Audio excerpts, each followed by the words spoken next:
Hello friends, welcome to my channel. आजकेर भिडियोते आमी आलोचना करब इंग्लिश ग्रामारेर पास्ट पारफेक्ट कन्टिन्यूअस टेंस सम्पर्के। आमरा जानी इंग्लिश ग्रामारे पास्ट पारफेक्ट कन्टिन्यूअस टेंस खूब गुरुत्वपूर्ण। आमरा यदि एई पास्ट पारफेक्ट कन्टिन्यूअस टेंसके जानते पारी बा पास्ट पारफेक्ट कन्टिन्यूअस टेंस सम्पर्के एक बेसिक नलेज तैरि करते पारी तो खूब सहजेई ना आमरा इंग्लिश ग्रामारे उन्नत होते पारबो। विशेष करे आमरा नारेशन चेंज और ट्रांसलेशन सह ग्रामारगुलोके खूब सहजेई करते पारबो, एमनकि आमरा आमादेर राइटिंग स्किल और स्पिकिंग स्किलके उन्नत करते पारबो।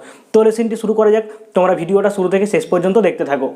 पास्ट पारफेक्ट कन्टिन्यूअस टेंस की ना अतीतकाले कोनो काज किछु समय धरे चलछिलो बोझाते एई टेंस हय।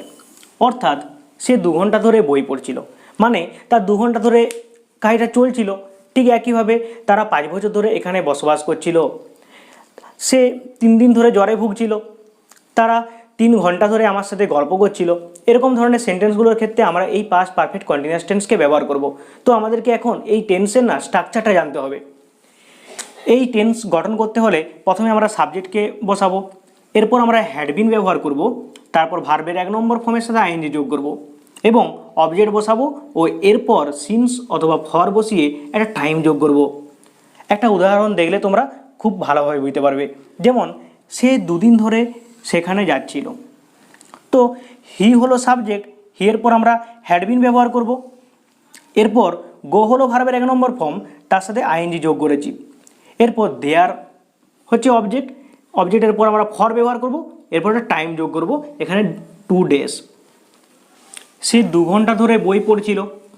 তো হি হলো সাবজেক্ট, হি এর পর আমরা হ্যাড বিন ব্যবহার করব, আর পড়ার ইংরেজি হচ্ছে রিড, এর সাথে আইএনজি যোগ করব, আর বুক হলো object for 2 hours.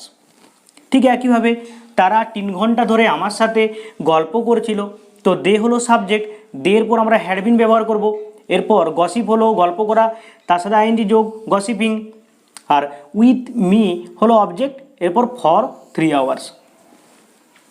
Say 10 minute ধরে খাচ্ছিল।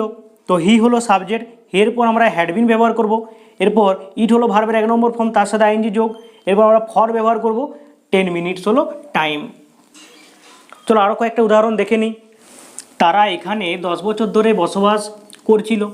তো দে হলো সাবজেক্ট, দে এর পর আমরা হ্যাড বিন ব্যবহার করব, লিভ হলো বসবাস করা, ভার্বের 1 নম্বর ফর্ম, তার সাথে আইএনজি যোগ করে লিভিং করেছি, হিয়ার অবজেক্ট ফর 10 ইয়ার্স। আমি 2 ঘন্টা ধরে অঙ্ক করছিলাম, আই হলো সাবজেক্ট, আয়ের পর আমরা হ্যাড বিন ব্যবহার করেছি, সলভ হলো ভার্বের 1 নম্বর ফর্ম, তার সাথে আইএনজি যোগ করেছি, সামস হচ্ছে অঙ্ক অবজেক্ট এখানে ফর 2 আওয়ার্স। আমাদেরকে মনে রাখতে হবে অতীতকালে কোনো কাজ কিছু সময় ধরে চলছিল বোঝাতে আমরা এই টেন্সকে ব্যবহার করব। আর এই টেন্সের স্ট্রাকচারটা আমাদেরকে খুব ভালোভাবে মনে রাখতে হবে যে প্রথমে আমরা সাবজেক্টকে ব্যবহার করব, এরপর আমরা হ্যাড বিন ব্যবহার করব, তারপর ভার্বের 1 নম্বর ফর্মের সাথে আইএনজি যোগ করব, এরপর আমরা অবজেক্টকে বসাবো এবং এরপর সিন্স অথবা ফর বসে একটা টাইম যোগ করব। তো আশা করি তোমরা বুঝতে পেরেছো। আর তোমাদের যদি কোনো সমস্যা হয় তো তোমরা আমাকে কমেন্ট করো, আমি চেষ্টা করব তোমাদের ওই সমস্যা দূর করার।